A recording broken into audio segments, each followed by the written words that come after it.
This conference will now be recorded. Last శ్లోకమా? Okay.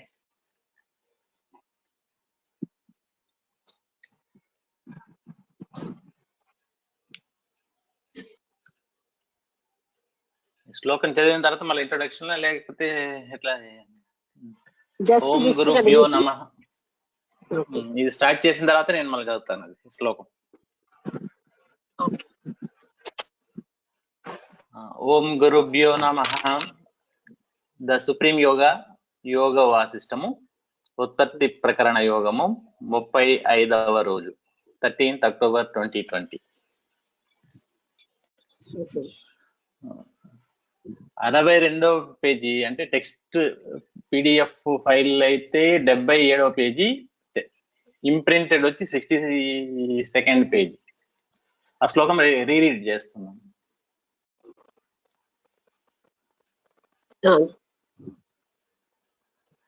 దుఃఖితస్య నిశాకల్పః సుఖితస్యైవ చ క్షణః క్షణః స్వప్నే భవేత్ కల్పః కల్పస్య భవతి క్షణః. ఈ శ్లోకంలో టైం కోసం చెప్పారు. స్వప్నంలో ఒక స్వల్ప కాలం, సంవత్సరాలు అంటే చాలా లాంగ్ పీరియడ్ అయిపోతుంది. టైం యొక్క డ్యూరేషన్ కోసం చెప్తూ ఆమె ఒక ఇంత తక్కువ టైంలో అది అంత ఎక్కువ టైం అలా అవుతున్నాయి కదా, దానికి చెప్పారనమాట. అంటే టైం ఎస్పెక్ట్ లాస్ట్ లో డిస్కస్ చేశారు. జస్ట్ అంటే తాత్పర్యం జరిగింది. To A suffering person A night is an epoch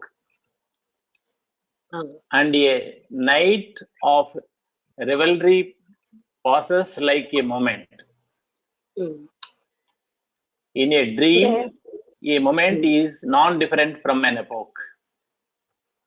ఒక క్షణం ఒక యుగంలా గడుస్తూ ఉంటుంది అనమాట. కష్టంలో బాగా బాధగా ఉన్నప్పుడు ఎలా ఉంటుందండి, ఒక క్షణం ఒక యుగంలా ఉంటుంది.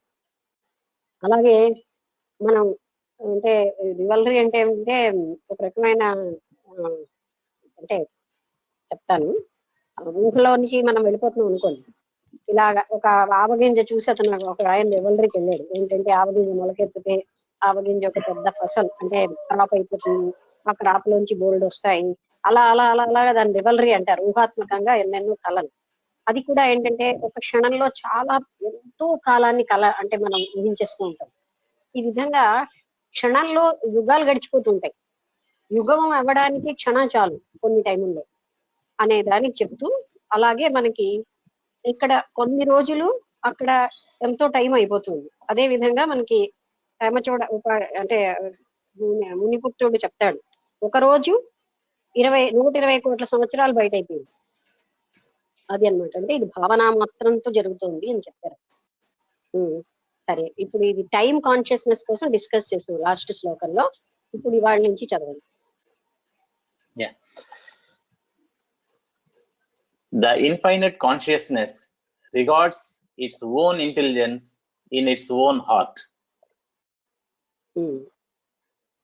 అంటే ఆ అనంతమైన చైతన్యానికి తనలో ఉన్నటువంటి ఆ తెలివి తనలోంచే regards REGARDS regards its own intelligence in its own heart. అంటే దాంట్లోనే వేరే ఎవరు తనకు తెలివి ఇవ్వక్కర్లేదు. ఆ ప్రజ్ఞ తనలోనే ఉంది. ఏది సుప్రీం ఇంటెలిజెన్స్ అంటే ఆ అనంతమైనటువంటి ఆ చైతన్య స్థితికి, పరబ్రహ్మ స్థితికి అది స్వయం ప్రకాశం. దానికి ఎవరు కూడా దానికి జ్ఞానాన్ని ఇవ్వక్కర్లేదు. అది స్వయంగానే సంపూర్ణంగా ఉంటుంది.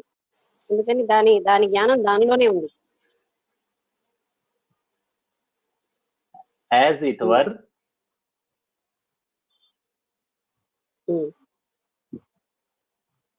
though it is non-different from it, even as wind is non-different from its own movement. గాలికి చలనం ఎంత సామాన్యము, ఆ సుప్రీం ఇంటెలిజెన్స్ అంటే ఆ అనంత చైతన్యానికి ఆ విధంగా ఆ జ్ఞానం అంతర్నిహితంగా ఉంటుంది. అంటే పార్ట్ అండ్ పార్సల్ గా ఉంది, అది వేరుగా లేదు.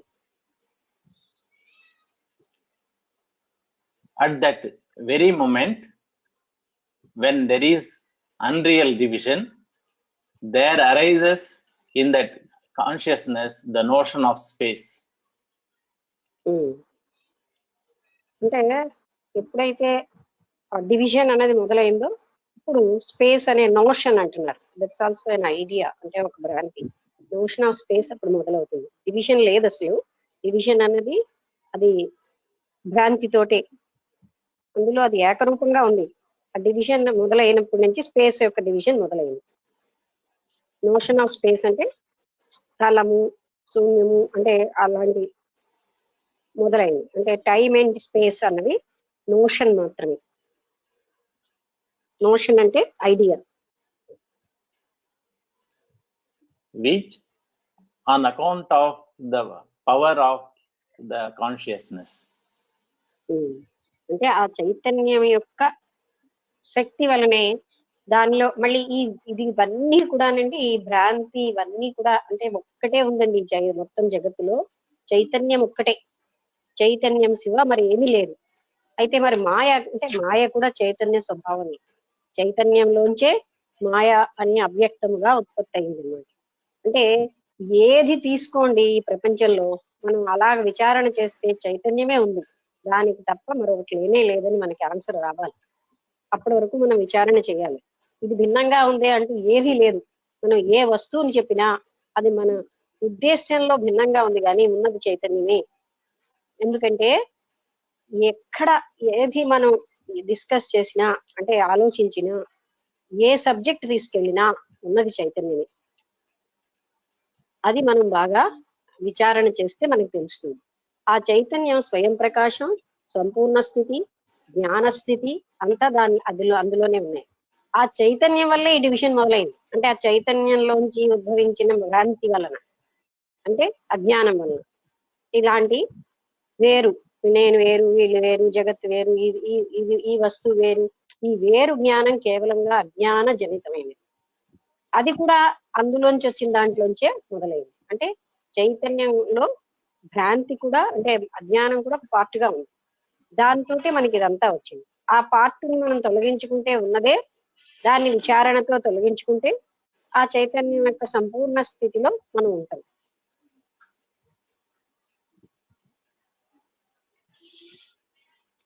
Appears as the element known as space. అన్ని చోట్ల ఎలా వాడుతున్నారు? Appears, seems. ఇంగ్లీష్ లో ఎపియర్స్ అంటే అలా కనబడుతుంది, సీమ్స్ అంటే అలా కనబడుతుంది, అలాగే వాడుతున్నారు. కానీ అది ఇది అయిందని వాడటం లేదు ఎక్కడ. అది స్పేస్ గా కనబడుతుంది మనకి, అంతేగాని చైతన్యం స్పేస్ అయిపోలేదు, స్పేస్ గా కనబడుతుంది. It appears, it seems, in the notion, in the concept, ఇలాంటి పదాలు వాడతారు. ఎందుకంటే ఇవన్నీ మన భావన మాత్రంలోనే ఉన్నాయి కానీ నిజంగా లేవు. అందుకే అలా కనబడుతుంది, అలా కనిపిస్తోంది, అలా ప్రత్యక్షమవుతోంది, అలాంటి భావంతో ఉంటున్నాం. అవే మనం ఇక్కడ జాగ్రత్తగా గమనిస్తే చైతన్యం ఏకమాత్రంగా ఏకరూపంగా ఉన్న దాంట్లో ఇన్ని భిన్నత్వాలు మనకు కనబడుతున్నాయి. మనం భ్రాంతి చెందుతున్నాం. నోషన్ అంటే ఐడియా అన్నమాట, అలాగ ఫీలింగ్ లో ఉంటాం. అది మనం జాగ్రత్తగా గమనించాలి. చైతన్యం ముక్కలవలే, చైతన్యం ముక్కలైనట్టు భ్రాంతి చెందుతున్నాం. చైతన్యంలో ఎన్నో డివిజన్ అంటే భాగాలు ఉన్నట్టు మనకు కనిపిస్తున్నాయి, కానీ నిజంగా లేవు. అది మనం గమనించాలి. అందుకే ఆ పదాలు ఎలా వాడతారండి? Appears, seems, in the notion, in there idea, in there thought, ఇలాంటి పదాలు వాడడానికి కారణం కేవలంగా అవి ఆ ఊహలో, ఆలోచనలో ఉన్నాయి తప్ప నిజంగా లేవు. మేడం నాకు క్వశ్చన్, ఈ కాన్షియస్నెస్ లో మాయ ఉంటుంది అంటున్నారు కదా,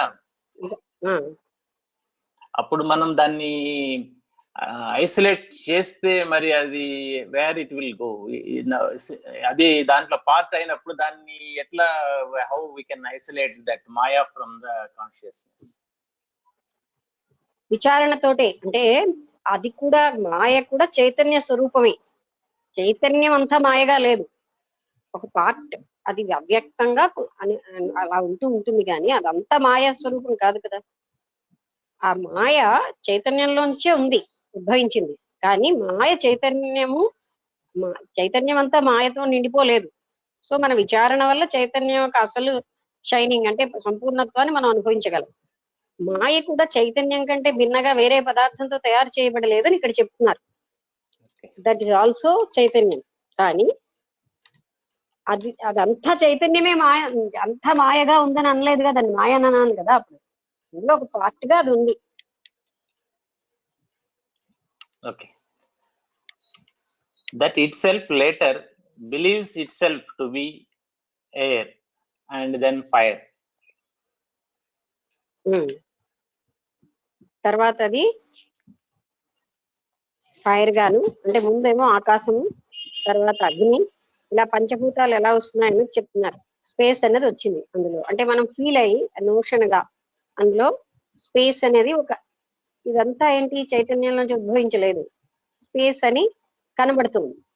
ఆకాశం అని, పృథ్వీ అని, వాయువు అని, అగ్ని అని, ఇలాగ దానిలో ఒక్కటి మనం అంటే అందులో ఎపియర్ అవుతున్నాయి, అంటే కనబడుతున్నాయి అవన్నీ. అయితే ఏంటంటే అది మన భ్రాంతికి, అది ఆ పదం అందుకనే అలా వాడుతున్నారు. అయితే సామాన్యంగా ఇంతలా అనకుండా కొంతమంది అందులోంచి ఉత్పత్తి అయిపోయిందని అంటారు. అక్కడ మనం కన్ఫ్యూజ్ చెందకూడదు. వాళ్ళు అలా వాడారు కానీ ఉత్పత్తి అవ్వదు అందులోంచి. ఎందుకంటే జగత్ అనేది ఉత్పత్తి అవ్వలేదు, భాసిల్లుతోంది. ఈ జ్ఞానం మనం స్థిరంగా పెట్టుకుంటే మనం ఎప్పుడు కన్ఫ్యూజ్ అవ్వమండి. చైతన్యంలో జగత్తు భాసిల్లుతోంది కానీ ఉత్పత్తి అవ్వలేదు. ఉత్పత్తి అవుతే నాశనం ఉంటుంది, భాసిల్లుతున్నది లయమైపోతుంది. ఎలాగైతే అద్దం తీసేస్తే దర్పణంలో అద్దంలో ఉన్నటువంటి ఆ ప్రతిబింబం అక్కడ లేకుండా పోతుంది. అసలు ప్రతిబింబానికే ఎగ్జిస్టెన్స్ లేదు కానీ ఉన్నట్టు కనిపిస్తుంది. ఆ ఉన్నట్టున్నది కూడా ఉండదు అద్దం తీసేస్తే. అదనమాట ఈ జగత్తు. ఉన్నట్టు కనిపిస్తున్న జగత్తు మళ్ళీ చైతన్యంలోనే లయం అయిపోతుంది, అంతేగాని సృష్టించబడలేదు. అది మనం బాగా జ్ఞాపకం పెట్టుకోవాలి. ఎవరు ఎక్కడైనా చాలా చోట్ల చాలా మంది సృష్టించబడిందని మాట్లాడుతూ ఉన్నా మనం కన్ఫ్యూజ్ అవ్వకూడదు. మన జ్ఞానాన్ని స్థిరంగా ఉంచుకోవాలి. అలా అంటే అలా వర్ణిస్తారు ఉత్పత్తి అయింది అని, కానీ ఇది ఉత్పత్తి అవ్వలేదు. అక్కడ ఆ వర్ణించేటటువంటి ఆ రాసినటువంటి రచయిత ఉత్పత్తి అయింది, సృష్టించబడింది అని రాసినా మనం కన్ఫ్యూజ్ అవ్వకూడదు. అది నేను చెప్పేది. అప్పుడు మీకు జ్ఞానం కరెక్ట్ గా అర్థమవుతుంది. అక్కడ ఉత్పత్తి అయిందని అనగానే మనం ఏదో ఇక్కడ తప్పు చదివాం, అక్కడ ఉత్పత్తి అయింది కాబోలు అనుకోకూడదు. అసలు ఉత్పత్తి అవ్వలేదు జగత్తు, అది భాసిల్లుతోంది కానీ ఉత్పత్తి అవ్వలేదు అన్న విషయం మనం గట్టిగా జ్ఞాపకం పెట్టుకోవాలి. ఓకే మేడం, ఇంకొక క్వశ్చన్ అండి. ఇందాక మీరు చెప్పినట్టు చైతన్యం అనేది మల్టిపుల్ డివిజన్స్ కింద లేదు కానీ లేదు అని అన్నారు కదా. మరి అప్పుడు డిఫరెంట్ లోకాలు మనకి ఎలా అర్థం చేసుకోవాలండి? దానికి దీనికి ఏమైనా రిలేషన్ ఉందా, అసలు లేదా అండి? అంటే ఇప్పుడు లోకాలన్నీ కలిపి జగత్ అంటాం. ఓకే, ఈ జగత్ అంతా అంటే ఎన్ని లోకాలని కలిపి మనం యూనివర్స్ అని జగత్ అని ఏదో పదం వాడుతున్నాం. అందులో ఎన్నో లోకాలు ఉన్నాయి, అవన్నీ కూడా భాసిల్లుతున్నాయి. బట్ అవేమీ ఉద్భవించలేదు. భాసిల్లుతున్నాయి అంటే ఏంటి? అద్దంలో ప్రతిబింబం లాగా చైతన్యంలో ప్రతిబింబంగా కనిపిస్తున్నాయి ఈ లోకాలు, కానీ నిజంగా లేవు, ఉన్నట్టు కనిపిస్తున్నాయి. ఉన్నట్టు కనిపించే ఈ భ్రాంతి మాత్రమైన జగత్తునే ఉన్నాదని, సత్యంగా ఉన్నదని మనం భావిస్తున్నాం. అర్థమైంది? అజ్ఞానం వల్ల.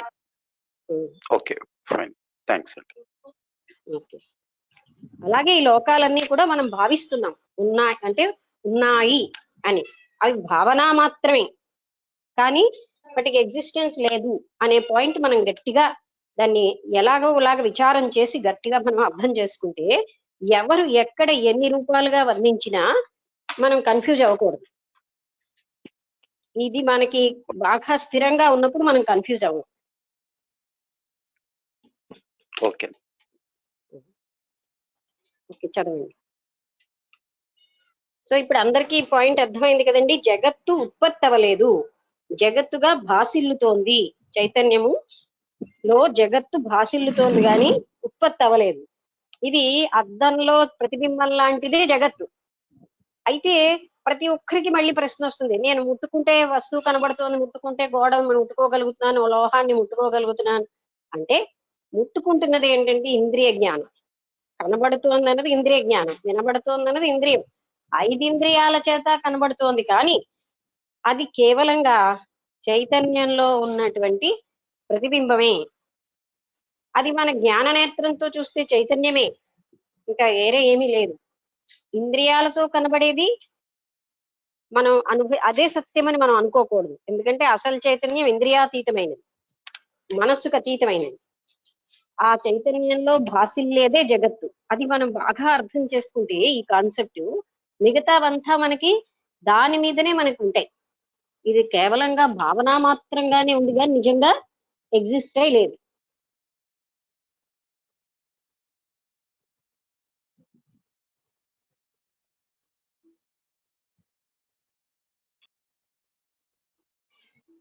ఇది చాలా కష్టంగా ఉంటుంది అందరికీ. ఇది మాత్రం బాగా మనం స్థిరంగా జ్ఞాపకం ఉంచుకోవాల్సిన విషయం, అంతే కదండి. ఎందుకంటే నేను అన్నది కూడా ఉన్నది అని మనం గట్టిగా అనుకుంటున్నాం. అసలు నేను అనేది మన భావనలో ఉంది. నేనన్నవన్నీ ఏమిటి అసలు?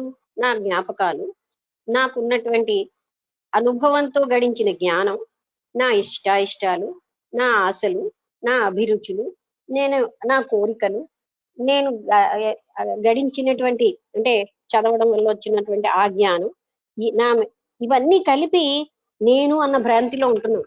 కానీ అసలు నేనదా అని మనం బాగా ఎంక్వైరీ చేసుకుంటే ఆ నేను కూడా ఎగ్జిస్టెన్స్ లేదు. బట్ జన్మల నుంచి అలవాటైపోయిన భ్రాంతికి అది ఉన్నట్టుగా మనం భ్రాంతి చెందుతున్నాం. ఇది చాలా అంటే దీనికండి మనం చదివే జ్ఞానానికి, మనం చదువుతున్న ఈ విద్యకి ఏమీ సంబంధం లేదు. ఆ విద్య కాదు, అది కేవలంగా ఏదైతే లేదని మనం అంటున్నామో ఆ జగత్తుకు సంబంధించిన విద్యనే మనం చదువుతున్నాం. ఏదైతే అసలు జ్ఞానమో ఇది, అంటే జగత్తుకి ఎగ్జిస్టెన్స్ లేదు, నేనుకి ఎగ్జిస్టెన్స్ లేదు. అది చాలా శ్రద్ధతో, సిన్సియారిటీతో మనం దాన్ని మననం చేయాలండి. నేను లేనా నిజంగా అని మీరు ఎవరికి వారు ఎంక్వైరీ చేస్తారు. ఇది ఒకరు చెప్పడం వల్ల కానీ, చదవడం వల్ల కానీ వచ్చేది కాదు. వింటాం, బుర్రలో అక్యుములేట్ అయినా అది చాలదండి, అది అనుభవపూర్వకంగా రావాలి. నేను అసలు ఉన్నానా, నిజంగా నేను లేనా అని ఎంక్వైరీ చేయాలి వాళ్ళు. అదే ఈ మధ్య కృష్ణమూర్తి మీటింగ్ లో నేను నేను అనే పాయింట్ మీద కొంచెం మాట్లాడాను, అది పెడదాం అనుకుని మర్చిపోయాను. అంటే అదే అసలు నేను అసలు ఎగ్జిస్ట్ అయి ఉందా, మన ఊహల్లోనే ఉన్న నేను నిజంగా ఎగ్జిస్ట్ అయ్యి లేదు, అది మనం గమనించాలి. అప్పుడే మనకి ఈ భ్రాంతులు తగ్గిపోతూ ఉంటాయి. అయితే ఎక్కడ కష్టం కలుగుతుందంటే ఇంద్రియాలకు అలవాటు అయిపోవడం వల్ల జగత్తు సత్యం అన్న భ్రాంతి గట్టిగా ఉండిపోయింది మనకి. ఇంద్రియాల డామినేషన్ ఎక్కువగా ఉంది. అందుకని ఇంద్రియాలు మనం చెప్పినట్టు విన్నాయనుకోండి, అప్పుడు అవి చెప్పినట్టు మనం వినే స్థితికి వెళ్ళాం. We are the boss, we are the master to our mind and to our body. అవి మనకి మాస్టర్ కాదు. ఓకే, అప్పుడు మనం ఈ పని ఈజీ అయిపోతుంది. ఎందుకు ఇంద్రియ నిగ్రహం, మనో నిగ్రహాలు అవసరం అంటే అవి 4 వైపులు లాగుతూ మనం కూడా 4 వైపులు పరిగెడుతూ ఉంటే మన లక్ష్యం ఏమిటో మనం చెయ్యలేము కనుక వాటన్నిటిని మన గ్రిప్లోకి పెట్టుకున్నప్పుడు మనం ఎటు నడిపించాలో అవి నడుస్తాయి. చిన్నపిల్లల్ని మీరు మీ మనస్సుకి, శరీరానికి బంట్రోతుగా ఉండాలనుకుంటున్నారా, మాస్టర్ గా ఉండాలనుకుంటున్నారా అని అడిగితే 1 నుంచి 5వ క్లాస్ పిల్లలు నేను మా శరీరానికి మాస్టర్ గా ఉండాలనుకుంటున్నానని చెప్పేవారు. మాస్టర్ గా ఉండాలంటే ఇంద్రియాలు ఏం చెప్తే అది మనం వినడం కాదు, మనం ఏం చెప్తే ఇంద్రియాలు అది వినాలి, మనం ఏం చెప్తే మన మనస్సు అది వినాలి అనే స్థితికి మనం వస్తే అప్పుడు దాని డైరెక్షన్ ఈజీ అయిపోతుంది.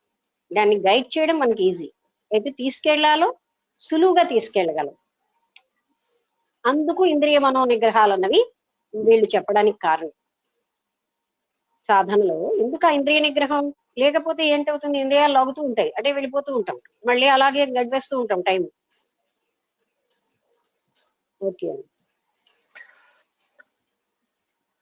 From this notion, there arises the appearance of fire and light. సరే, అపియరెన్స్, నోషన్, ఈ పదాలు మీరు అందరూ అబ్జర్వ్ చేయండి. ఇటువంటి భ్రాంతిలోంచే అగ్ని అంటే పంచభూతాలు ఎలా అరైజ్ అయ్యాయో చెప్తున్నారు. Fire and light, fire and light అగ్ని, కాంతి అవి ఉద్భవించాయి.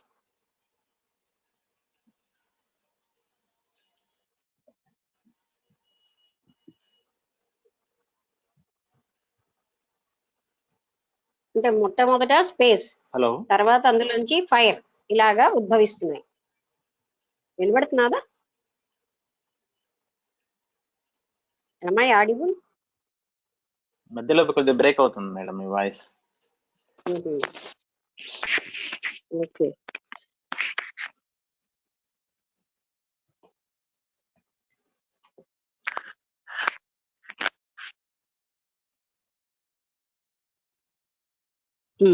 చదవండి. That itself further entertains the notion of water with its inherent faculty of taste.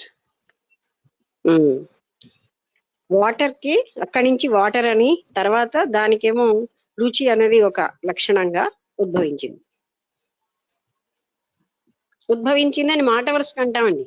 అస్తమానం భాసిల్లుతుంది అనకుండా మనం ఉద్భవించింది, వచ్చింది, ఎరైజ్ అయింది ఇలాంటి మాటలు మాట్లాడతాం. కానీ మనం బాగా గుర్తుంచుకోవాల్సింది ఏంటంటే మాటకి మాట్లాడతాం కానీ అది భాసిల్లుతున్నవే ఇవేవి ఎగ్జిస్ట్ అయ్యి లేవు అనే విషయం మనం బాగా జ్ఞాపకం పెట్టుకోవాలి. చూడండి అక్కడ వర్ణించడంలో కూడా, అందుకే నేను ఫస్ట్ ఆఫ్ ఆల్ త్రిపుర రహస్యంలో ఎంతో క్లియర్ గా వీటన్నిటి విషయం చెప్పబడింది. అది కన్ఫ్యూజన్ లేకుండా అర్థమైన తర్వాత పొరపాటున క్రియేషను, క్రియేటరు ఇలాంటి పదాలు వాడినా, క్రియేటరు క్రియేట్ చేసాడంటే వేరే క్రియేటర్ ఎవరు ఉన్నారండి? ఆ చైతన్యమే క్రియేటర్. అది మనం గ్రహించాలి. Okay. And that itself believes itself to be the earth with its inherent faculty of smell. తర్వాత ఇంకొక పంచభూతాల్లో ఎర్త్, భూమి, దానికి ఏంటి వాసన అన్నది దాని యొక్క లక్షణం. And also its characteristic of solidity. దానికి ఏంటంటే సాలిడిటీ కూడా దాని యొక్క లక్షణం. అంటే ఘనీభవించి ఉండడం కూడా ఎర్త్ యొక్క ఒక లక్షణం అది. Thus do the water and the earth elements appear to have manifested themselves. అది అవన్నీ ఉద్భవించినట్టుగా కనిపిస్తున్నాయి. స్వర appear to have manifested, అవి appear అవుతున్నాయి as though they are manifested. అవి ఉద్భవించేయా అన్నట్టు మనకి అవి కనిపిస్తున్నాయి. Vasishtha continued. At the same time, the same infinite consciousness held in itself the notion of a unit of time equal to 1/1,000,000th of the twinkling of an eye. అంటే కనురెప్ప, ఒక millions of కనురెప్పలు అనే దాన్ని, అంటే అసలు ఏంటంటే ఇంకో point మనం ఇలా మామూలుగా చెప్పాలంటే అందులోనే సమయం అనేది కూడా అపియర్ అయింది. అంటే అందులోంచే వచ్చింది, ఆ చైతన్యంలోంచే. And from this evolved the time scale right up to an epoch consisting of several revolutions of the 4 ages. Revolutions of the 4 ages. 4 యుగాలు. అంటే ఈ అందులోంచే ఈ సమయం అన్నది, అంటే మనం ఉద్భవించింది అని మామూలుగా అంటున్నాం కానండి, ఆ ఉత్పన్నం అవడం అని అంటే ఎపియర్స్ టు బి, ఉత్పన్నమైనట్టు కనిపిస్తున్నది సమయం కూడా. అలా అస్తమానం అలా మాట్లాడే బదులు ఉత్పన్నమైంది అంటున్నాం అంతే. అందుకని అది ఏమో ఈ 4 యుగాలు అలా మనం టైం క్యాలిక్యులేషన్ అన్నది కూడా అక్కడి నుంచే. Which is the lifespan of one cosmic creation.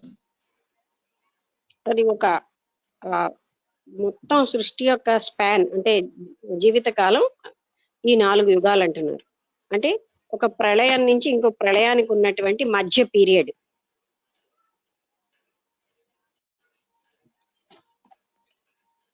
The infinite consciousness itself is uninvolved in this.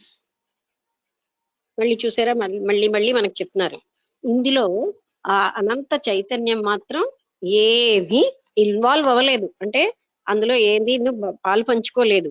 ఇప్పుడు ఇన్ని యాక్టివిటీస్ జరుగుతున్నాయి, మనం ఎంతో బాధపడుతున్నాం, ఎంతో అంటే ఎన్నో రకాలైనటువంటి వాటికి గురి అవుతున్నాం, ప్రపంచంలో ఎన్నో విషయాలు జరుగుతున్నాయి, భూకంపాలు వస్తున్నాయి, సునామీలు వస్తున్నాయి. అది ఆ చైతన్యానికి ఏమీ సంబంధం లేదు. దానికి చైతన్యం ఏకమాత్రంగా నిశ్చలంగా అలాగే ఉంది. చైతన్యంకి మనకి వచ్చిన సునామీలకి ప్రళయాలకి, అంటే ఇప్పుడున్న ఈ జలంతో మునిగిపోతున్నాయి, దానికి చైతన్యానికి ఏమీ సంబంధం లేదు.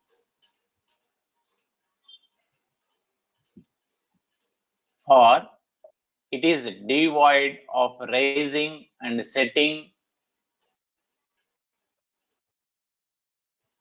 అంతేనా? Devoid of rising and setting అంటే ఉద్భవించడం. వినబట్టం లేదండి. డివాయిడ్ ఆఫ్ రైజింగ్ మేడం మధ్యలో అది ఇదైతుంది. ఇవాళ మన పొద్దున్న లేని డిస్టర్బెన్స్ ఇప్పుడు వస్తుంది. ఇది మన టెక్నికల్ ప్రాబ్లం ఏమో. But I'm talking in the same way. ఏంటంటేనండి, చెప్పు. నాకేమి డిస్టర్బెన్స్ రావడం లేదు, ఇట్స్ స్మూత్లీ అవుతున్నది బాగాను. ఎక్కడ ఒక్క పిసర్ కూడా నాకు ఎక్కడ అనిపించడం లేదు. అదే వసంతలత అన్ని చోట్ల ఒకలా లేదు కదా. ఇవాళ చూడండి, పాపం మన ఆంజనేయమూర్తి గారికి మార్నింగ్ ఏమీ రాలే, అందుకే ఆయన ఓపెన్ చేయలేకపోయారు. సో ఒక్కొక్క ప్లేస్ లో ఒక్కొక్కలా ఉంది.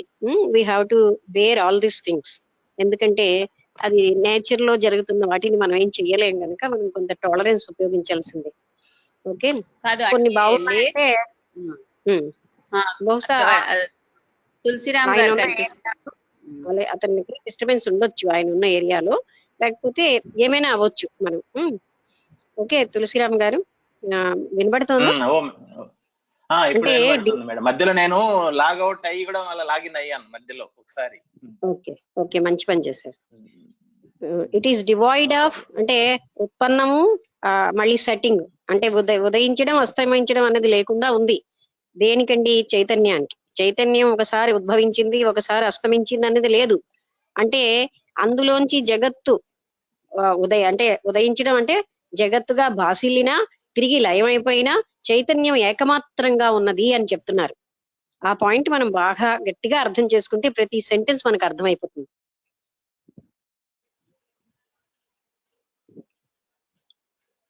చదవండి.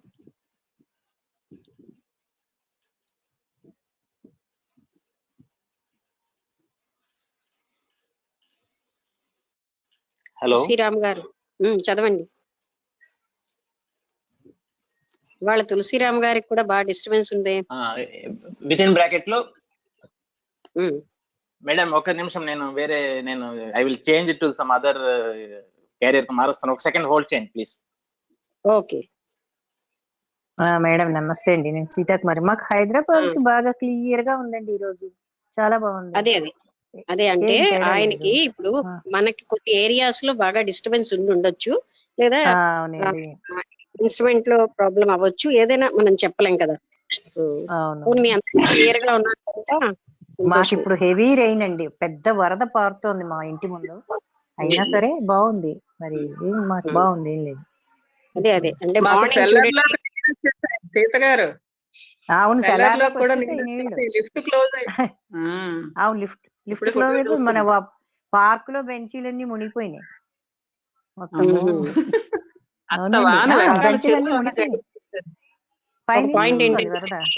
మనకి అంటే ఏ కారణం వల్ల ఎక్కడ డిస్టర్బెన్స్ వస్తుందో మనకు తెలియట్లేదు, కానీ వాళ్ళకి డిస్టర్బెన్స్ ఉన్నది కదా. మరి పాపం ఆయనకి మార్నింగ్ మాకేమో క్లియర్ గా ఉంది, అది చిత్రం. ఏదైనా డౌట్ అడగండి ఈ టాపిక్ మీద. ఇంకా టాపిక్ వినబడుతుందా మేడం? వినబడుతుంది, చెప్పండి. Okay thank you.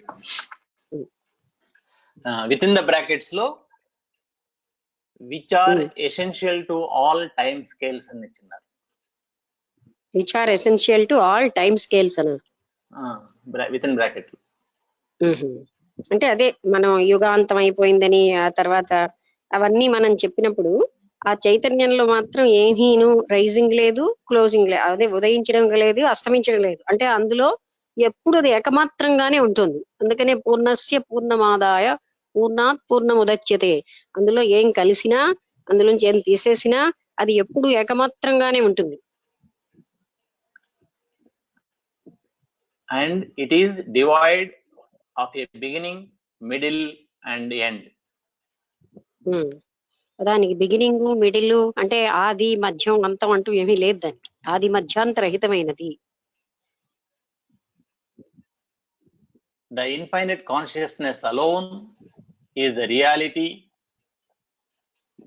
ever awake and enlightened. అది మనం ఈ పాయింట్ మళ్ళీ బాగా అర్థం చేసుకోవాలి. ఏంటంటే ఉన్న ఒక్కటే ఒక అనంత చైతన్యమే నిజమైనది, సత్యమైనది. ఇంకా ఏదీ లేదండి జగత్తులో. అది ఇంకా దానితోటి సరి సమానమైనది కానీ ఇంకొకటి ఏదీ లేదు గనకే ఒక్కటే ఉన్నది. అంటే ద్వైతము అంటే రెండు ఉండడం, అద్వైతము అంటే ఒక్కటే. అందుకే ఉన్నది ఒక్క చైతన్యమే గనక అద్వైతము అంటారు. ఆ ఉన్న ఒక్క చైతన్యమే ఇన్ని రూపాలుగా కనిపిస్తోంది. ఇది చాలా మనకి తెలిస్తేనండి లోపలికి వెళితే ఎంతో శాంతిని ఇస్తుంది ఈ భావన. ఈ భిన్నత్వమే మనకు అశాంతిని ఇస్తుంది. భిన్నంగా ఉందని మనం భావించడం వల్లే, పరంగా భావించడం వల్లే మనకి బాధలు, దుఃఖాలు, సారోస్ అంటే అన్ని రకాల ఈ దుఃఖాలకి కారణం ఆ వేరు అన్న భావన వల్లే వస్తుంది. చైతన్యం ఏకమాత్రంగా ఉన్నది, చైతన్యమే సత్యం, మరొకటి ఏదీ లేదు. అందులోంచి అన్ని భాసిల్లుతున్నాయి అనే విషయాన్ని మనం రిపీటెడ్ గా బాగా జ్ఞాపకం ఉంచుకుంటే మనం నిజం అనుకున్నవేవి సత్యం కావు. నా అనుకున్న వాళ్ళ మీద కూడా మన భావం యొక్క పవర్ తగ్గించుకోవచ్చు. నా వాళ్ళు అన్న వాళ్ళు లేనే లేరంటున్నారు. నేనే లేను, నా వాళ్ళేంటి? అలాగ మనం ఆలోచించుకుంటే మృత్యువు కూడా మనకేం కష్టం కాదు. బాడీకి మృత్యు ఉంటుంది. ఒక బాడీ పోతే మరో బాడీ వస్తూ ఉంటుంది. పని ఉంటే మన వల్ల జరగాల్సిన పనికి, లేదా కర్మశేషం ఉన్నా. అందువల్ల అది చాలా ఈజీగా ఉంటుందండి. అందుకే ఈ జ్ఞానం ఎందుకంటే సుప్రీం జ్ఞానం అని ఎందుకన్నారు? అది చాలా ముఖ్యమైన జ్ఞానం. ఇన్ని దుఃఖాలకి, ఇన్ని బాధలకి మూలమైనటువంటి అజ్ఞానాన్ని తొలగించే జ్ఞానం ఇది. అందువల్ల ఈ పాయింట్ మన మనసులో స్థిరంగా ఉండాలి. ఈ జగత్తు భాసిల్లుతోంది, అసలు జగత్ ఎగ్జిస్టెన్సే లేదు, లేని దాన్ని నేను గట్టిగా ఉందని భావిస్తున్నాను, నేను లేనే లేను, నా బాడీ అన్నది ఉన్నది. అంటే బాడీ కూడా జగత్తులో పార్టే. ఆ బాడీ ఇప్పుడు ఉండి రేపు పోతుంది. అయితే నేను ఎప్పుడు శాశ్వతంగా ఉంటాను, నేను చిదాత్మ స్వరూపాన్ని లేదా ఆ చైతన్య స్వరూపాన్ని అనే పాయింట్ మన హృదయంలో స్థిరంగా ఉంటే మనకి ఏ దుఃఖానికి ఇంకా అసలు అవకాశమే లేదండి. ఉన్నది ఒక్కటే చైతన్యం, అది నిరంతరాయంగా ఉంది. దాంట్లో జగత్తు ఉత్పత్తి అయినా, జగత్తు ప్రళయం వచ్చేసినా చైతన్యం ఏకమాత్రంగా ఉంది అనేది ఇక్కడ చెప్తున్నారండి. దాంట్లో ఉదయించడం లేదు, అస్తమించడం లేదు, ఎప్పుడు ఏకమాత్రంగా నిశ్చల చైతన్యంగా ఉన్నది. అది ఆ అనంతమైనటువంటి చైతన్యం సంపూర్ణ స్థితితో, అన్ని సర్వ కేపబిలిటీస్ తో ఉందండి, సర్వ సమర్థతతో ఉంది. దానికి అసమర్థ స్థితి లేదు. పూర్ణం అంటే మా చిన్న పదమే గాని చాలా అర్థం ఉంది. ఆ చైతన్యం అసంభవం అంటూ ఏమీ లేదు, అంత సంపూర్ణ స్థితితో ఉందండి. అది నేనై ఉన్నాను. Okay. And with creation also it is the same. అది సృష్టించినప్పుడు కూడా అది సేమ్ గానే ఉంది, నిశ్చలంగా ఏకమాత్రంగా ఉంది. సృష్టి అన్నది భాసిల్లుతోంది, మళ్ళీ లయం అయిపోతుంది. కానీ చైతన్యం ఏకమాత్రంగా అలాగనే ఉంది. That infinite consciousness alone is the unenlightened appearance of this creation. అది ఒక్కటే అన్ఎన్లైటెండ్ క్రియేషన్, అంటే అపియరెన్స్ ఆఫ్ దిస్ క్రియేషన్. అంటే ఈ మొత్తం ఈ సృష్టి అంతటికి మూలంగా అదొక్కటే ఉందండి. అంటే అంటే ఎన్లైటన్ అవ్వడం, ఎన్లైటన్ అవ్వకపోవడం అనేది దానికి ఏమీ లేదు. అది ఎప్పుడు ఏకమాత్రంగా ఉన్నది. ఆ అనంతమైన పరబ్రహ్మ స్వరూపమే ఉన్నది. మిగతా జనులందరూ ఎన్లైటన్ అవ్వాలి, అది ఆల్రెడీ ఎన్లైటెండ్ గానే ఎప్పుడూ ఉన్నది. దానికి ఎన్లైటన్మెంట్ తో సంబంధమే లేదు కదా, అది నిరంతర చైతన్యంగా స్వాభావికంగానే భాసిల్లుతూ ఉన్నది. పరిపూర్ణంగా దానికి ఇంక ఏమీ అవసరం లేదు, దాన్ని భాసిల్ల చేయడానికి మరేది అవసరం లేదు. అది స్వయం ప్రకాశం, చెప్పాను కదా, సర్వ సమర్థతతో ఉంది, సంపూర్ణంగా ఉంది. సంపూర్ణం అంటే సమస్త గుణాలతో ఉందండి. అక్కడ కారుణ్యము, ప్రేమ అన్ని దానిలో ఉన్నాయి. అది మళ్ళీ ఏకమాత్రంగా ఉంది, నిరంతరాయంగా ఉంది, అన్ఎఫెక్టెడ్ గా ఉంది, ఏమీ ప్రభావితం కాకుండా ఉంటుంది, దేనివల్ల ప్రభావితం కాకుండా నిశ్చలంగా ఉన్నది. ఒక సృష్టి అందులోంచి భాసిల్లిన మళ్ళీ సృష్టి అందులో లయమైపోయినా దానికి ఏమీ లేదు. ఏం ప్రళయానంతరం కూడా దానికి ఏమీ కూడా చేంజ్ లేకుండా ఉంటుంది. And even after this creation, it is the same always. అది ఈవెన్ ఆఫ్టర్ దిస్ క్రియేషన్ అంటే ఈ సృష్టి అనంతరం కూడా అది అలాగే ఉంటుంది, ఏమీ మార్పు చెందకుండా. It is ever the same. మనం ఏమిటండి ఇన్ని పుస్తకాల్లో మనం చదువుకుంటుంది చైతన్యం ఒక్కటే ఉన్నది, నేను అన్నది భ్రాంతి మాత్రమే, జగత్ అన్నది భ్రాంతి మాత్రమే. మనకి రిపీటెడ్ గా ఎన్నో రకాలైనటువంటి విధాలుగా మనకి చూపిస్తున్నది ఏంటంటే, ఆ లీలావతి కథలో కూడా భ్రాంతి మాత్రమైన సమయాన్ని చూపెట్టారు. మన భ్రాంతిలోనే ఉంది, భావనలోనే అని. తర్వాత మృత్యు కూడా భ్రాంతి మాత్రమే. ఇలాంటివన్నీ నేను వేరే రూపం తయారు చేయను, అవన్నీ కూడా అసలు వాటికి అన్ని అస్తిత్వమే లేదంటున్నారు. అని అసలు ఏకమాత్రంగా ఉన్న చైతన్యమే. మనం ఏదైతే అస్తిత్వం లేదో అదే పెద్ద విలువిస్తూ జన్మ జన్మలు సాగించేస్తున్నాం. అస్తిత్వం లేని నేనుని ఎంత బలపరుచుకుంటున్నామో చూడండి. అస్తిత్వం లేని జగత్తు మీద ఎన్ని ఆశలు పెట్టుకున్నాము. నేను లేను, నా వాళ్ళు అసలే లేరు, కానీ అవే నిత్యమని జీవిస్తున్నాం. అందుకే అసతోమా సద్గమయ అన్న ప్రార్థన ఎందుకు వచ్చిందంటే, ఇలాంటి అసత్యమే సత్యం అనే దాంట్లో జీవిస్తున్నాను గనక అసత్యం నుంచి నన్ను సత్యంలోనికి తీసుకువెళ్ళు అని మనం ప్రార్థిస్తాం.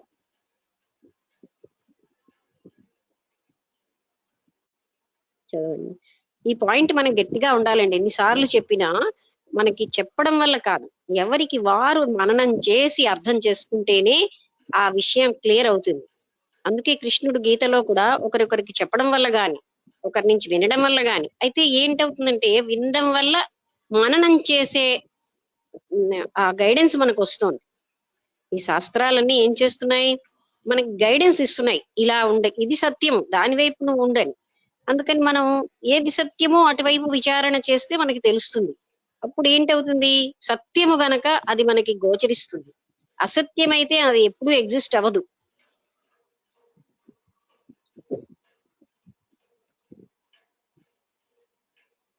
Okay. When one realizes in the self, by the self, that consciousness is the absolute Brahman. అది సెల్ఫ్ ని సెల్ఫే గుర్తిస్తుంది. అప్పుడు ఏమిటి తెలుస్తుందంటే, మనకు ఉన్నటువంటి ఏదైతే చైతన్యము అదే అబ్సల్యూట్ బ్రహ్మన్, పరమమైన పరబ్రహ్మ స్వరూపము అదే ఒకటే అని మనకు తెలుస్తుంది. అంటే మనలో ఏదైతే మనం ఫీల్ అవుతున్నామో, జీవాత్మనో ఏదో ఆ చైతన్యము, అది కేవలంగా ఆ పరబ్రహ్మ స్వరూపమైన అఖండ అనంత చైతన్యమే మనలో కూడా నేనుగా ఉన్నది. అంటే ఇప్పుడు నేను బాడీని అని మనం ఉన్న కాన్షియస్నెస్ నుంచి దాన్ని వేరు చేసేస్తే, నా శరీరం అంటున్నాం కనుక శరీరం నేను కాను, అయితే నేనెవరిని అని అప్పుడు మొదలవుతుంది. శరీరం నేను కాను, మనస్సు నేను కాను, ఇంద్రియాలు నేను కాను, ప్రాణం నేను కాను, కానీ నేను ఉన్నానుగా. ఇంకా మనకేమనిపిస్తుంది అంటేనండి, నేను ఉంటాను, ప్రళయం వచ్చేసినా నేను ఉంటాను అనిపిస్తుంది. చూడండి మీరు జాగ్రత్తగా.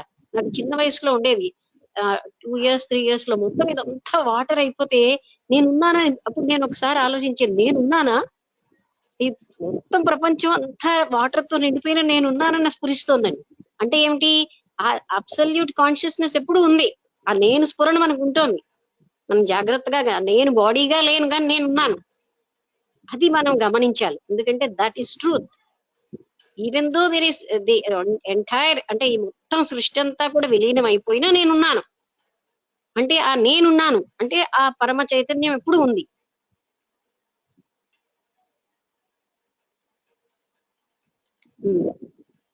Then he experiences it as all. అప్పుడు మనం ఏంటంటే సమస్తము నేనన్న అనుభూతిలోకి వస్తాం. అంటే ఇంక నాకంటే భిన్నంగా ఏమీ లేదు, సమస్తము నేనై ఉన్నాను అన్న స్థితి వస్తుందండి. Even as the one energy dwelling in all his Even- limbs. Even one energy dwelling. One energy dwelling in all his limbs.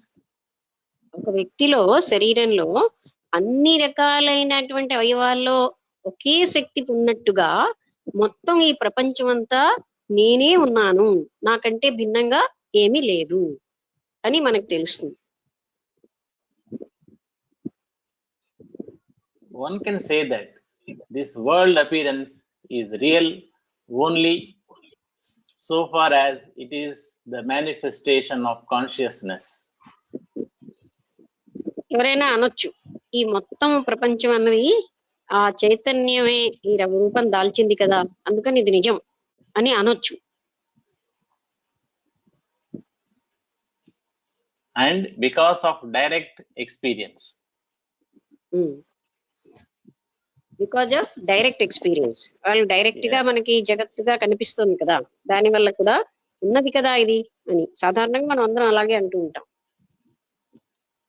And it is unreal when it is grasped with the mind and the sense organs. అంటే ఎప్పుడైతే దాన్ని మన మనస్సుతోటి ఇంద్రియాలతోటి దేన్నైతే గ్రహిస్తున్నామో అది unreal అన్నమాట. Wind is perceived as real in its motion. ఉదాహరణ చెప్తున్నారు, గాలి అది నిజంగా ఉందని మనకు ఎలా తెలుస్తుంది? దాని మూమెంట్ వల్లే, దాని యొక్క కదలిక వల్లే గాలి ఉన్నది అని మనం తెలుసుకుంటున్నాం. గాలి కనబడదు కదా. And it appears to be non-existent when there is no motion. చలనం లేనప్పుడు గాలి అన్నది లేనే లేదు అనిపిస్తుంది మనకి. వాయువు అన్నది లేనే లేదు అనిపిస్తూ ఉంటుంది. చలనం ఉంటేనే ఇంత గాలి ఉన్నది అని మనకు తెలుస్తుంది. చలనం ఉన్నా లేకపోయినా గాలి ఉంది. Even so, this world appearance can be regarded as both real and unreal. అది ఈ ప్రపంచం మనకి ఇంద్రియాలతో చూస్తున్నాం గనక రియల్ గా కనిపిస్తుంది. కానీ అది అంతర్గతమైనటువంటి జ్ఞానంతో చూస్తే చైతన్యంగానే ఉంది గనక అది మిథ్య, లేదు. అందుకని దీన్ని ఉంది లేదు అని కూడా మనం వర్ణిస్తాం. ఉంది దేనికి అంటే ఇంద్రియాలకి, మనస్సుకి. లేదు ఎందుకంటే దాని అస్తిత్వం కేవలంగా చైతన్యం అయి ఉంది, అందుకని లేదనొచ్చు. జగత్ మిథ్య అండంలో ఏంటండి, జగత్తు కేవలంగా భాసిల్లుతోంది గాని నిజంగా ఎగ్జిస్ట్ అయ్యి లేదు గనక జగత్తు మిథ్య అంటారు. అది మిథ్య ఇంద్రియాలకు కాదు, మనస్సుకు కాదు. ఇంద్రియాలకి మనస్సుతోటి పట్టుకున్నది ఏది కూడా నిజం కాదు అని చెప్పారు. అంటే ఏదైతే ఇంద్రియాలకు గోచరమో అది నిజమైంది కాదు, ఏదైతే మనస్సుతో గోచరిస్తోందో అది నిజం కాదు. ఈ రెండిటికి అతీతంగా ఉన్నటువంటి చైతన్యమే నిజమైంది. ఆ చైతన్యమే చూస్తే జగత్తు లేనే లేదు. జగత్తుగా ఇంద్రియాలతో కనబడుతోంది కనుక ఉందని అంటారు. లేదు ఎందుకు అంటే ఇంద్రియాలతో కనబడుతోంది కానీ దానికి అసలు అక్కడ ఉన్నది చైతన్యమే అని తెలుసుకుంటే జగత్తు లేదు. అందుకని ఇట్ ఈస్ రియల్ అన్రియల్, ఇది నిజము నిజము కాదు అని అని మాట్లాడడానికి కారణం అది.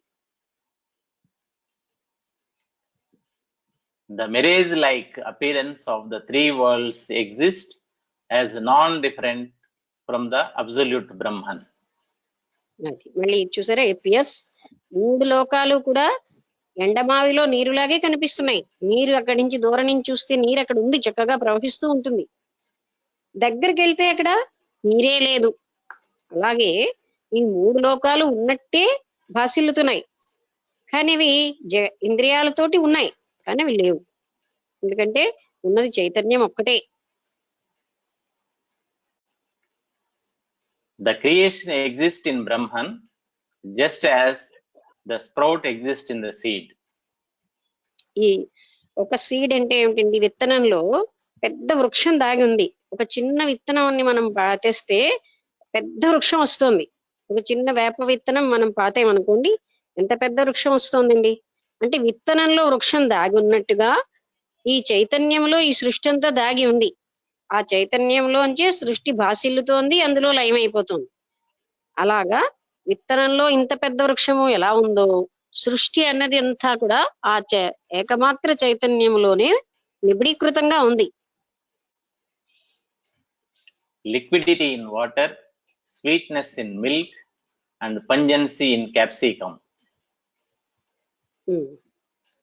అవి కూడా వాటిలో వాటర్ అనేది అంటే నీరుకి ఎప్పుడు కూడా లిక్విడిటీ ద్రవంగా ఉండేటటువంటి గుణము, అలాగే పాలకి స్వీట్నెస్ ఇన్ మిల్క్ మధురంగా ఉండే గుణము, అలాగా వాటికి సహజంగా ఉన్నాయి వాటిలో. అలాగే క్యాప్సికం అంటే మనకు తెలుసు కదా, మనం బెంగళూరు మిరపకాయ అని అది అంటాం. ఆ క్యాప్సికం కి ఒక రకమైనటువంటి ఘాటైనటువంటి స్వభావం, అంటే పంజెన్సీ అంటే అలాంటిదే, ఏదో కొంచెం చేదు ఘాటు కలిసినటువంటి లక్షణం. అది దానికి సహజంగా ఉన్నాయి, ఎక్కడి నుంచో ఎవరు అవి అలాంటివే. అంటే వాటికి నీరు ప్రవహించినట్టుగా ఉండే గుణం దానికి సహజంగా ఉంది అంతే. అది కూడా ఏంటంటే ఈ భాసిల్లే లక్షణాల్లో ఇది కూడా అదేమిటంటే ఇదంతా భాసిల్లడమేనా అనిపిస్తుంది, నిజంగా అంతే. అదే కదా, అందుకని మహత్ అంటారండి. ఆ చైతన్యం యొక్క స్వభావం సామాన్యం కాదు. మనం మామూలుగా చైతన్యం అంటున్నాం కానీ అన్నిటికంటే మహత్తుల్లో కల్లా మహత్ ఏంటంటే ఆ ఏకమాత్ర పరబ్రహ్మ స్వరూపం. ఆయన ఘన పరబ్రహ్మం అనేదో అంటూ ఉంటారు కృష్ణుడు గీతలో. అది ఒక్కొక్క పదం వాడతారండి. అది అంత మహత్తరమైనది అనమాట. సర్వ కెపాసిటీస్ కలిగి ఉన్నది. అది సామాన్య విషయం కాదు. ఆ చైతన్యాన్ని అందుకనే ఎవరు కూడా వర్ణించలేము, దాని వైభవాన్ని ఎవరని చెప్పలేం. మహత్తర వైభవం అనమాట. ఈ జగత్తంతా అది సృష్టించిన దానికి ఏమీ సంబంధం లేకుండా ఉంటుందంటే ఎంత మహత్తరమైందో చూడండి. సృష్టించడం అంటే భాసిల్లుతున్నా సరే అది మనం గ్రహించాలి. జగత్ అనగానే జగత్ ఎన్ని రకాలతో ఉందో మనకు తెలుసు. అలాంటి జగత్తులు ఎన్నో దాంట్లోంచి వస్తూ ఉంటాయి, లయమైపోతూ ఉంటాయి, కానీ దానికి ఏమీ సంబంధం లేకుండా ఉంటుంది. ఎన్నో ఆత్మలు ఉద్భవిస్తూ ఉంటాయి, మళ్ళీ అందులో లయమైపోతూ ఉంటాయి, దానికి ఏమీ సంబంధం లేకుండా ఉంటుందంటే అది ఎంత మహత్తరమైందో చూడండి. దాన్ని మనం ఊహకు అతీతం, ఊహించుకోలేము. దాని మహత్తుని మనం ఊహించుకోలేము. ఒక భూమి యొక్క వాల్యూమ్నే, అంటే ఎంత పెద్దదో భూమి మన ఊహకు అందదు. అలాంటిది ఒక నక్షత్రం ఎలా అందుతుంది? అలాంటి ఎన్నెన్నో కోట్లు అందులోంచి ఉద్భవిస్తున్నటువంటి ఆ చైతన్యం మనకి ఎలా అందుతుందండి? ఆఫ్టర్ ఆల్ ఒక భూమి యొక్క పరిమాణాన్నే మనం ఊహించలేకపోతున్నాం. అలాంటివి ఎన్నో కోట్లు అందులోంచి ఉద్భవిస్తూ ఉంటే ఆ చైతన్యాన్ని మనం ఏమైనా సరే ఊహించగలమా? ఊహకు అతీతం. అది వర్ణించగలమా? వర్ణనకు అతీతం. అది ఎంత మహత్తరమైనది అనేది మనం చెప్పలేమండి. అంతటా వ్యాపించి ఉంది, అంతటికీ అదే మూలం అయి ఉంది, మళ్ళీ ఏ మార్పు లేకుండా ఉంటుంది. ఎంత గొప్ప లక్షణం అంటే ఊహకు అతీతంగా ఉంది దాని విషయం. ఎన్ని జగత్తులు దానిలో విలీనమైపోయినా ఏకరూపంగా ఉంటుంది. ఎన్ని జగత్తులు దాంట్లో సృష్టించబడినా అది ఏమీ మార్పు లేకుండా ఉంటుంది. ఎంత గొప్పదో చూడండి. ఆ చైతన్యం నేనై ఉన్నాను, అది అక్కడ అద్భుతమైన విషయం. నేను ఒక చిన్న శరీరాన్నని మనం తక్కువ చేసుకుని జీవిస్తున్నాం. ఆ అద్భుతమైనటువంటి చైతన్య శక్తి నేనై ఉండగా నేను ఇంత చిన్న శరీరాన్నా అని మనకు ఒక రెవల్యూషన్ రావాలండి.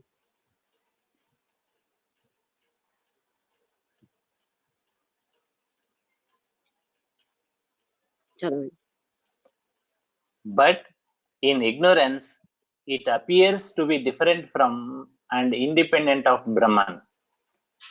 అది మనకి అజ్ఞానం వలన అదేదో వేరుగా ఉన్నట్టుగా కనిపిస్తోంది కానీ బ్రహ్మ కంటే, అంటే ఆ ఏకమాత్రమైన పరబ్రహ్మ స్థితి కంటే అది వేరుగా కనబడుతోంది కానీ అది అందులో ఎప్పుడు వేరుగా లేదు. అది కనబడుతోంది అలాగా. అది కనబడడానికి కారణం అజ్ఞానం.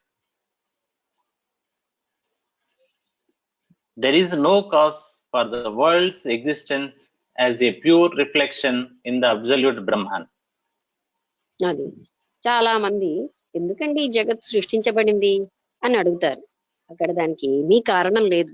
ఆ అనంతమైన పరబ్రహ్మ స్థితిలో ఒక కేవలంగా ఒక అంటే అద్దంలో ప్రతిబింబంలాగా అలా ప్రతిబింబిస్తోంది. అది దానికి కారణరహితంగానే, ప్రత్యేక కారణమేమీ లేదు ఇక్కడ. కాజ్లెస్ అంటారు. When there is a notion of creation, the creation seems to be. And ఎప్పుడైతే సీమ్స్ టు బి. చదవండి. And when through self effort there is an understanding of non-creation, there is no world. అది అంటే ఎప్పుడైతే మనం స్వప్రయత్నంతో బాగా అర్థం చేసుకుంటామో ప్రపంచం అన్నది లేనే లేదు. కేవలంగా చైతన్యం అనేలో ఒక ఏంటి భావన మాత్రంతో భాసిల్లింది జగత్తుగా. ఆ జగత్తుని మనం సెల్ఫ్ ఎఫర్ట్ తో అంటే మన స్వప్రయత్నంతో, ప్రయత్నం ఎలాగ చేయాలండి అంటే విచారణతో, పరిశుద్ధ అంతఃకరణతో మనం చూస్తే జగత్తే లేదండి. ఇక్కడ శ్లోకం ఉంది మేడం. ఓకే.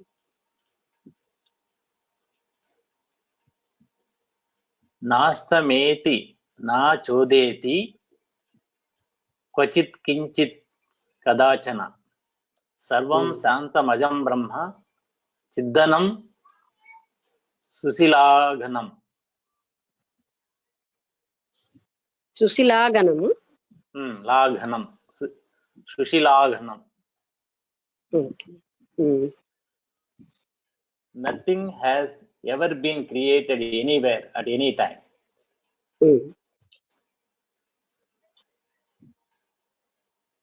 ఏది సృష్టించబడలేదు, ఎప్పుడు సృష్టించబడలేదు. అదే రిపీటెడ్ గా మనం అంటే పదే పదే మనకి ఏం చెప్తున్నారంటే ఇంత నిత్యంగా సత్యంగా ఉన్న జగత్తు సృష్టించనే బడలేదు, అసలు ఇది భాసిల్లుతున్న ప్రతిబింబమే అనే విషయాన్ని మనం బాగా అయితే ఎందుకండి మనకి తెలిసినా మళ్ళీ భ్రాంతిలో పడుతున్నాం అంటే వేల వేల జన్మల నుంచి వచ్చేసింది భ్రాంతి. అంటే భ్రాంతి మీద భ్రాంతి, భ్రాంతి మీద భ్రాంతి, అదే నిజం అన్న స్థితికి వచ్చేసాం. అందుకని సృష్టించనే బడలేదు జగత్తు, భాసిల్లుతోంది చైతన్యంలో. చెప్పండి, చదవండి.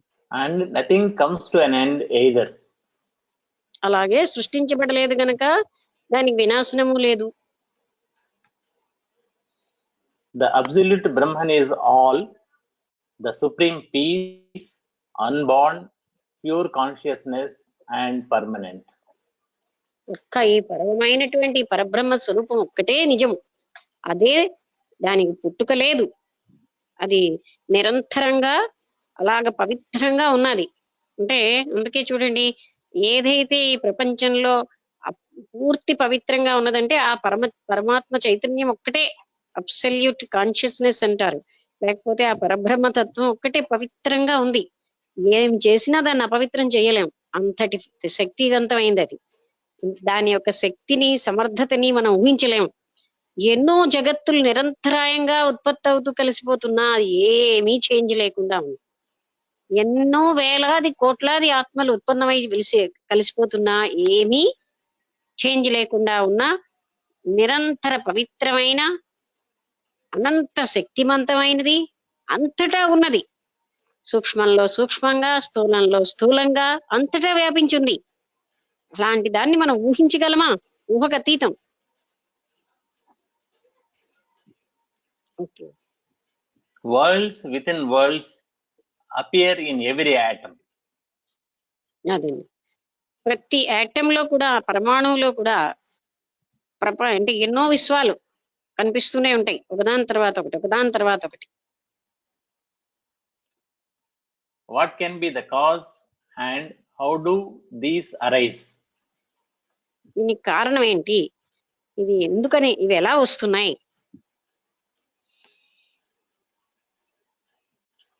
As and when one turns away from the notion of I and the world, one is liberated. చూసారా, ఎప్పుడైతే వ్యక్తి నేను అన్న భావనలోంచి బయటికి వచ్చేస్తాడో, ఈ ప్రపంచము వేరుగా ఉన్నది అనే భావనలోంచి, సత్యంగా ఉన్నది అన్న భావనలోంచి బయటికి వచ్చేస్తాడో, ఆ దాన్నే ముక్తి పొందడం అంటాం. నేను శరీరాన్ని అన్న భావనలోంచి, నేను అనేది ఉన్నంతసేపే ఈ జగత్ అన్నది ఉందండి. నేనన్నది ఎప్పుడైతే లేదో, నేను పరమ చైతన్యాన్ని అయినప్పుడు జగత్తు పరమ చైతన్య రూపంలోనే ఉంది. ఆ నేనే అన్నిటికీ మూలం. అందుకే ఎప్పుడు మనం ఎక్కడి నుంచి మొదలెడుతున్నాం అండి, నేనెవరని జ్ఞానం దగ్గర నుంచి మొదలెడతాం. నేను శరీరాన్ని కాను, నేనెవరిని అనేది ఆ ఎంక్వైరీ చేసుకోగా లోపలికి నిరంతరాయంగా చూడడం ఎలాగండి, నాకేమీ తెలియదన్న భావంతో చూడగలగాలి. ఆ చూడడం కూడా చూసేవాడు లేనట్టుగా చూడాలి. అబ్జర్వర్ లేడు, అబ్జర్వేషన్ అన్నది లేదు అనే స్థితి, ఒక రకమైన ఇన్నోసెంట్ అండ్ ప్యూర్ మైండ్ తో మనం నిరంతరాయంగా చూస్తూ ఉంటే ఆ కేవలంగా నేనన్నది లయమైపోయి చిదాత్మ స్వరూపంగా ఉంటుంది. ఆ చిదాత్మ స్వరూపం నేను అని తెలిసినప్పుడు జగత్తే లేదండి, జగత్తు భ్రాంతి మాత్రమే.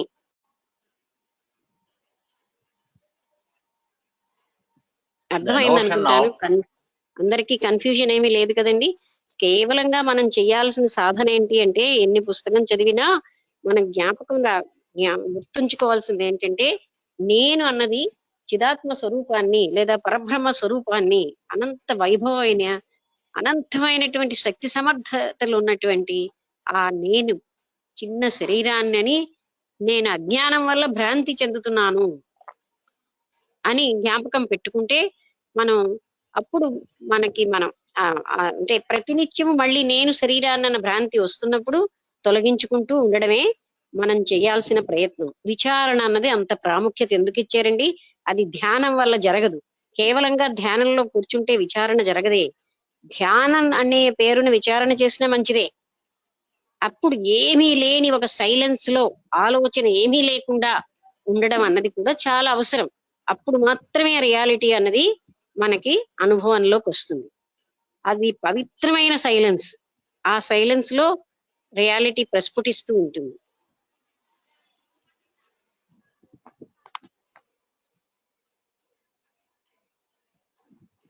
The notion of I am this is the soul bondage here.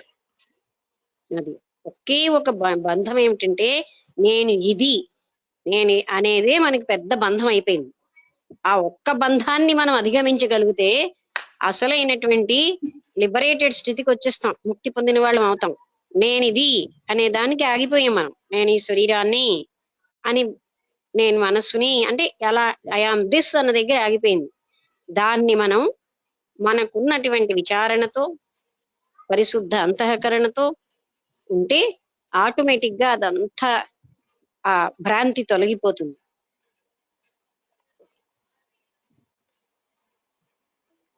They who know the infinite consciousness as the nameless, formless substantum of the universe gain victory over samsara. అది ఎవరైతే నేను అనంత పరబ్రహ్మ స్వరూపాన్ని అని, నేను అనంత చైతన్యాన్ని, ఆ అనంత శక్తివంతమైనటువంటి ఆమ్నీషియంట్, అంతటా వ్యాపించి ఉన్నటువంటి ఆమ్నిపోటెంట్, అనంతమైన శక్తితో ఉన్నటువంటి ఆ సమర్థత ఉన్నటువంటి ఆ చైతన్య స్వరూపాన్ని నేను అని తెలుసుకుంటే దాన్నే ఆయనకి సంసారమే ఉండదు. ఇంకా ప్రపంచం జగత్తంతా కూడా చైతన్య స్వరూపంగానే ఉంటుంది. ఆయన ముక్తి పొందేడని అప్పుడు అంటాం.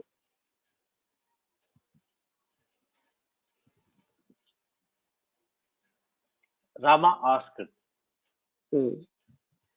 it is evident that Brahman alone exists, O holy sage. ఏంటండి? It is evident that yes, Brahman alone exists, O holy sage. Okay. అంటే రాముడు ఏమంటున్నాడంటే, ఇప్పుడు నిరూపితం అయిపోయింది, క్లియర్ గా తెలిసిపోయింది, కేవలంగా బ్రహ్మత్వం ఒకటే ఉన్నది అని తెలిసింది అని వశిష్ఠుల వారితో, ఓ హోలీ సేజ్, ఓ పవిత్రమైనటువంటి ఓ మహర్షి, నాకు అర్థమైందంటే, క్లియర్ గా తెలిసిందేంటి అంటే కేవలంగా ఆ చైతన్యమే ఉన్నది. But then why do even these sages and men of wisdom exist in this world as if so ordained by God? And what is God? అంటే భగవంతు నిర్ణయం ప్రకారం ఇందరు మహర్షులు, ఇందరు యోగులు, వీళ్ళందరూ ఎందుకుంటున్నారు? అసలు గాడ్ ఎవరు, భగవంతుడు ఎవరు అని అడుగుతున్నాడు ఆయన. భగవంతుడు అంటే ఏమిటి చూసారా ప్రశ్నించిన విధానం. అంటే మీరందరూ ఇంకా ఎందుకు ఎగ్జిస్ట్ అయి ఉన్నారు? ఒక్కటే ఉన్న పరబ్రహ్మ చైతన్యం ఒక్కటే ఉంది కదా అంటే, అఫ్కోర్స్ ఆ అడగడం వల్ల మనకి క్లియర్ అవుతుంది. మేడం ఇంకా టైం ఆల్మోస్ట్ 1 minute ఉంది, శ్లోకం ఉంది, so will discuss tomorrow I think. Okay అండి. అంటే ఇప్పటి వరకు ఈ 1 minute లో మనం అయిపోయింది. ఇది ఆ ప్రశ్నను వదిలేసి రేపు ప్రశ్నకు ఆన్సర్ వస్తుంది గనక మనం ఏంటంటే ఇప్పుడు ఎవరికైనా సందేహం ఉన్నా ఏదైనా క్లారిఫికేషన్ కావాల్సిన అడిగితే బాగుంటుంది. ఎందుకంటేనండి మీరు ప్రశ్నించడం వల్ల మరికొంచెం ఎక్కువగా ఎంఫాటిక్ గా సబ్జెక్ట్ చెప్పడానికి అవుతుంది. అంటే ప్రశ్నించాలని కాదు, మీకు ఏదైనా సందేహం ఉన్నది అంటే క్లారిఫై చేసుకోవడం మంచిది. ఎందుకంటే ఇక్కడ అందరూ ఇంపార్టెంటే, ఏ ఒక్కరు ఇంపార్టెంట్ కాదని అనుకోకండి. ప్రతి ఒక్కరికి అర్థం అవ్వాలి. ఇంతలాంటి జ్ఞానం అద్భుతమైన జ్ఞానం అండి. ఈ జ్ఞానమే అందరూ సంపాదించాల్సిన జ్ఞానం, చిన్నప్పటి నుంచి రావాల్సిన జ్ఞానం.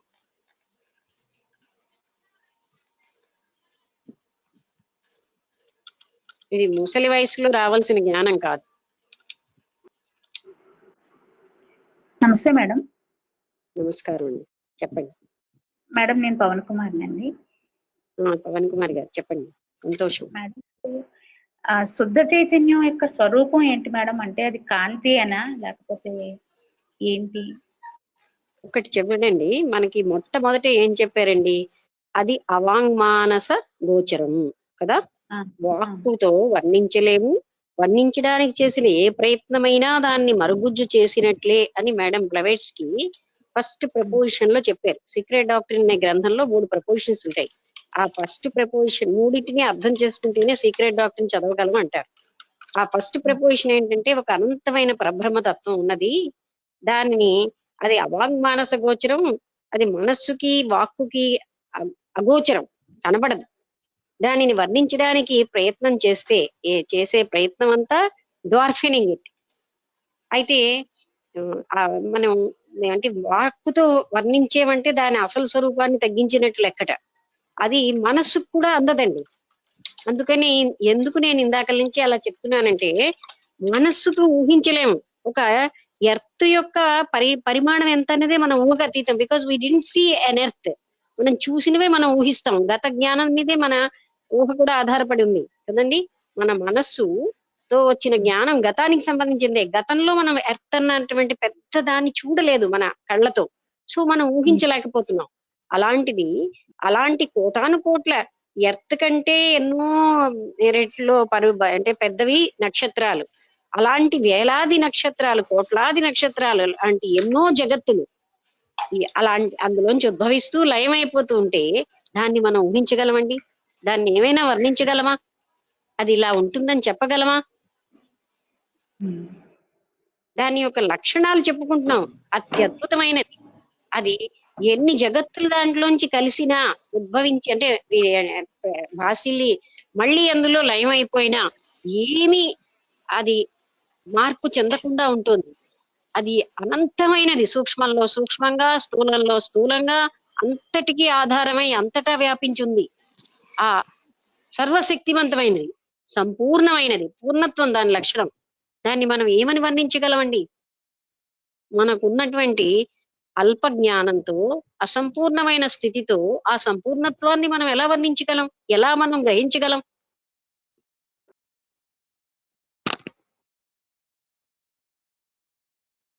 ఏమంటారు? Okay madam. అయితే సమయం అయిపోయింది కనుక ఆపేద్దామా? ఇంకేమైనా ప్రశ్న ఉంటే అడగండి. ఒక 2-3 minutes మాట్లాడి ఆపేద్దాం.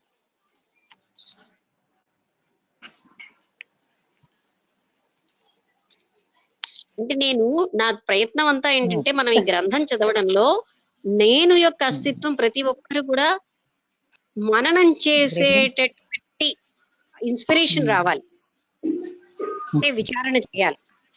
జగత్తు అస్తిత్వాన్ని విచారణ మనలో మొదలవ్వాలి. అది అట్లీస్ట్ మనం సాధించాలి. విచారణ మొదలవ్వాలి మనలో. చాలా వివరంగా చెప్పారమ్మా, చాలా లోతుగా అర్థం అయ్యేలాగా. ఇంకా సందేహాలు అయితే నాకు లేవు. సంతోషం.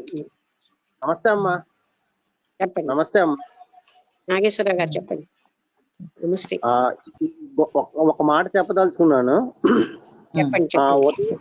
ప్రారంభం సత్సంగంతో ప్రారంభం అవుతుంది మా జీవితాలు ఈ మధ్య కాలంలో. రాత్రి ముగింపు పడుకోవడం కూడా సత్సంగంతోనే ముగింపు అవుతుందమ్మా. చాలా ఆనందంగా ఉంది, చాలా ఆనందంగా ఉందమ్మా. అంటే ఆ పాటలో మన మనసులో బాగా కదిలే అవకాశాలు బాగా కదులుతున్నాయి, అవకాశం వస్తుందమ్మా దానివల్ల. సంతోషం. అదే కదా మెయిన్ పాయింట్ ఏంటండి, ఒక పురాణానికి ఈ ఈ టైప్ ఆఫ్ జ్ఞానానికి తేడా ఏంటంటే మనం రియాలిటీ వైపు వెళ్ళిపోతున్నాం. ఈ గ్రంథం మనం ఏం చేస్తోందంటే అసలైనటువంటి సత్ స్వరూపం వైపు తీసుకెళ్తోంది. అందుకే నేను కూడా దీని మీదే ఎక్కువ నొక్కి చెప్తున్నాను. ఏదంటే ఏదైతే మనం గమనించాలో, ఏదైతే అన్ని దుఃఖాలకి మూలమై ఉందో దాన్ని మీద మనం విచారణ చేస్తే, ఇన్ని గ్రంథాలు చదివినందుకు మనం ఇతరుల దుఃఖాన్ని కూడా పోగొట్టి మన దుఃఖాన్ని పోగొట్టుకోగలిగే స్థితికి వచ్చేస్తే, ఇప్పుడు ఇంతమంది విన్నారో అన్ని వేల మందిని తయారు చేయగలుగుతారు. కరెక్ట్ అమ్మా. నమస్కారం అండి అందరికీ. నమస్కారం మేడం. నమస్తే మేడం, గుడ్ నైట్ అందరికి.